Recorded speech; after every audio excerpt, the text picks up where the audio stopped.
Hey everybody, it's Nerdicane getting nerdy in the kitchen again. We're gonna make Salisbury steak with garlic mashed potatoes and steamed broccoli. I'm going pretty easy on you with the veg and the potato, the starch.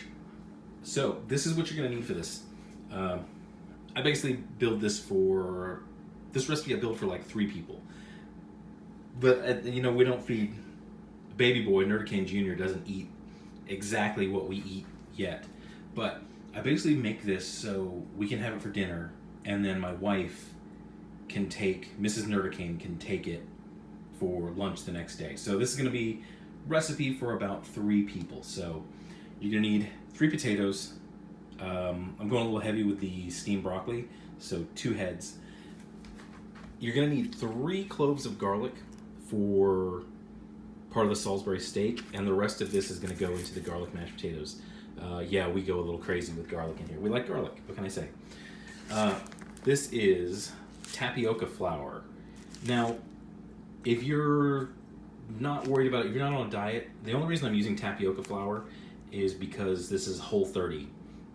So we're going to use tapioca flour along with the almond meal. If you're not worried about the diet, you can just use flour on this. There is a pound of ground beef, salt, pepper, Better Than Bouillon, which I'm still waiting on you guys to sponsor me. I think that would be terrific.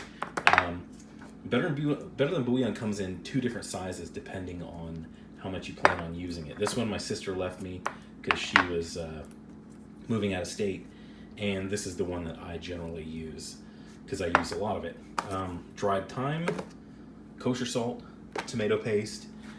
Once again, if you're not on a diet, you're not worried about the diet, for the mashed potatoes, you can use milk and butter. But since we are on a diet, if you want to keep this Whole30 approved, you would use coconut milk, which I guess is called coconut beverage in some places. So you can use coconut beverage or milk and ghee. I haven't got the ghee out. The ghee is still on the shelf, but instead of butter on this stuff, you use ghee.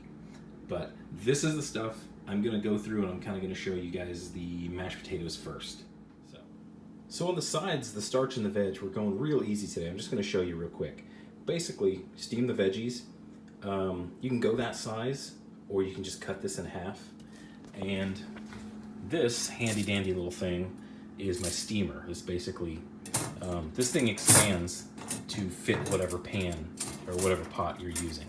So you stick it in this pot, fold it open, and then you put a little bit of water underneath it. You don't want the water to be above this, otherwise your broccoli's going to get mushy.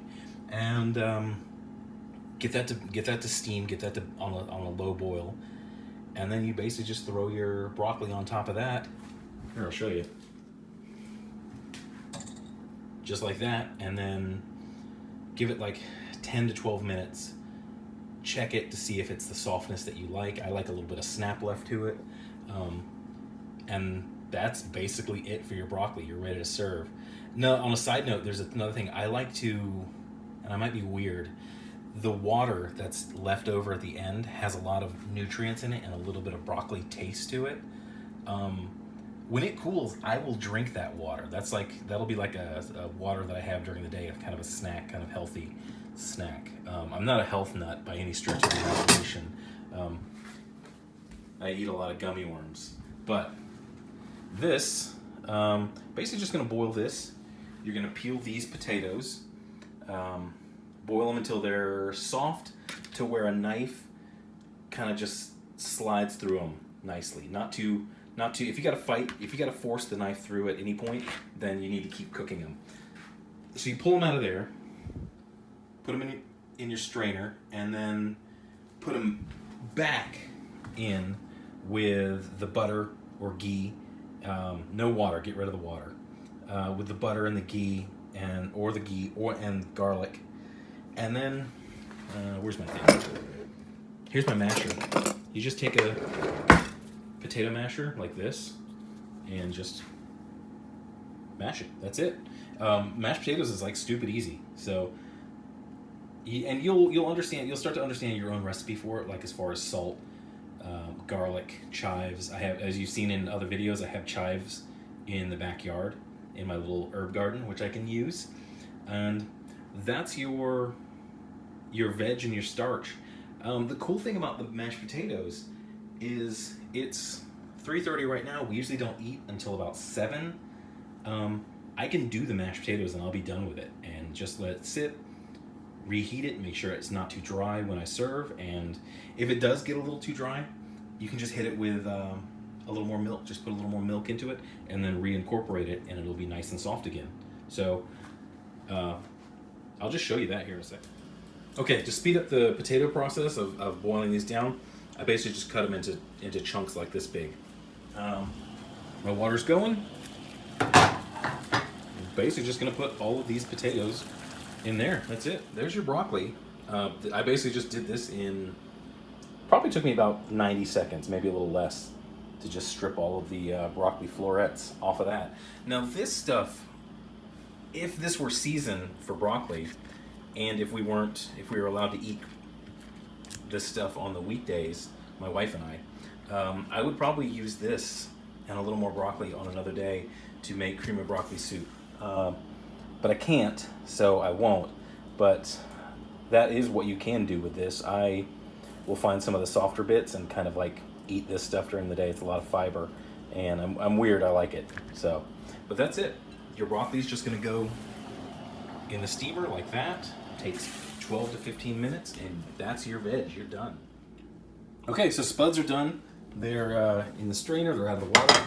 This pan is still hot, so I said I was going to keep it simple, but I guess I'm not. I'm going to pull a little bit of flavor, a little more flavor than normal out of these. Sorry, let me get a nice little scoop. That might be too much. That feels like too much. Okay, getting about that much ghee, and I'm going to throw it into the pot. It's still hot, so we got a bit of a head start on melting this stuff. And what I'm going to do once this liquefies and gets hot, I am going to throw the garlic in. And I'm going to heat the garlic, pull a little more flavor out of the garlic.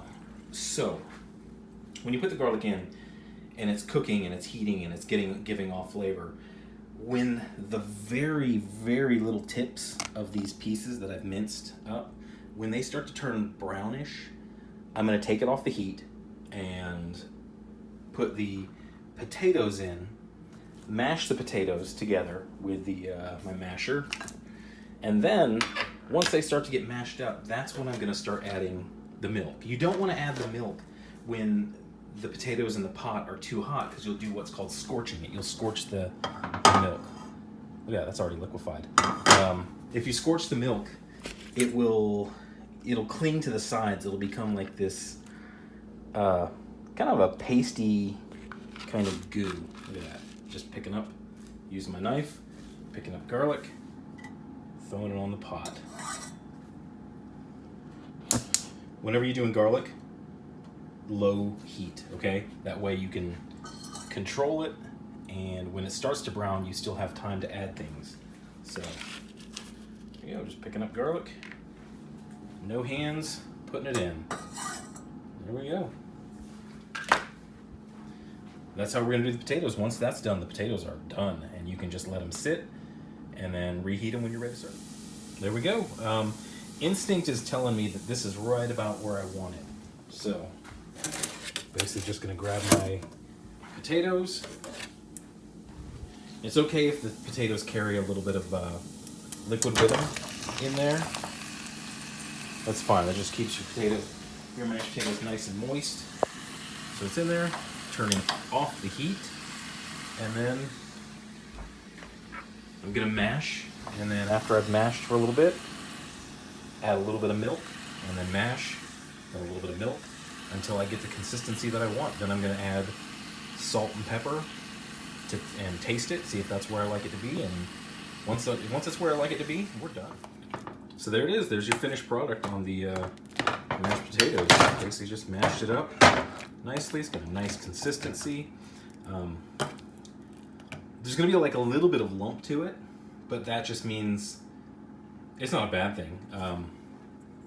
Just that's what you get when you actually make potatoes, mashed potatoes from potatoes, instead of like powder. So yeah, that's it. I'm gonna get to the Salisbury steak, and this meal will pretty much be ready. Okay, here we go with the meatloaf, or not meatloaf, the steak, the Salisbury steak. Dried thyme, ground beef. This is your almond meal. Garlic, 1 egg, which I've kind of cracked already. Salt and pepper. Just gonna mix that up. This is the stuff that you need for the sauce. You need a tablespoon of that, 2 tablespoons of this, this onion thinly sliced. This is tapioca meal, tapioca flour, and a dry red wine. Today we're using 99 Vines, a Merlot from California, which I've never tasted, and the only reason I bought is because it was like $6. So here we are. We have the steaks that I've kind of made these nice long thin patties. I'm heating this.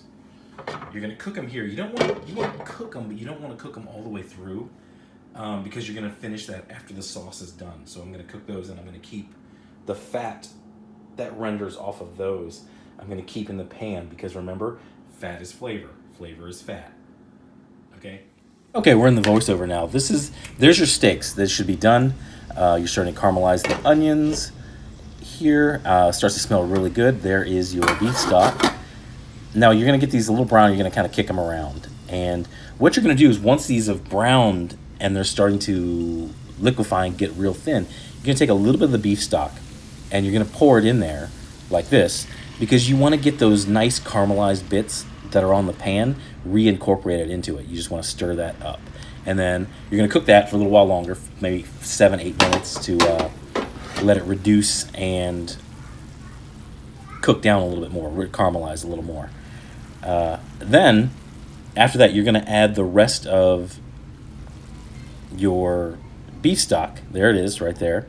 And you're going to start taking that's the tapioca flour with a whisk, and you're going to slowly incorporate it. You don't want to do it too fast because if you do it too fast, that is going to clump. You're going to get like a clump of the flour, and it's not going to get into the sauce. Here, right here, let me show you. This is a spoon test. See how it rolls off the spoon? That's too thin for what we're doing. So keep reducing.